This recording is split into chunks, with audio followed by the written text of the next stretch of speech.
वो है वज़ीर आज़म हाउस में आर्मी चीफ और DGISI की आमद। वज़ीर आज़म हाउस में आला अस्करी और सिविल क़यादत की बैठक हुई। चीन के दौरे से मुतालिक अहम उमूर पर मुशावरत की गई। इजलास में सिक्योरिटी और खित्ते की सूरत हाल पर बातचीत की गई है। इजलास में असद उमर, शाह महमूद कुरैशी और फवाद चौधरी ने भी शिरकत की है। शहबाज अहमद हमारे नुमाइंदे हमारे साथ मौजूद हैं। शहबाज, आगाह कीजिएगा इस मुलाकात से मुतालिक क्या अपडेट्स है?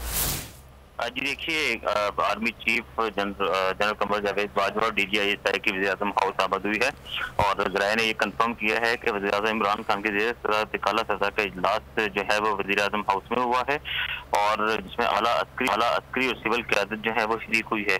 इस इजलास में आर्मी चीफ DGISI वसीर वफाकी वज़रा शाह महमूद कुरैशी, असद उमर, फवाद चौधरी भी शरीक हुए। ज़राए ने बताया कि एक तो इजलास में सिक्योरिटी और खित्ते की सूरत हाल है उस पर गुफ्तगू हुई और आइंदा माह जो वज़ीर आज़म इमरान खान का दौरा चीन है उससे मुतालिक जो है वो मुशावरत हुई है।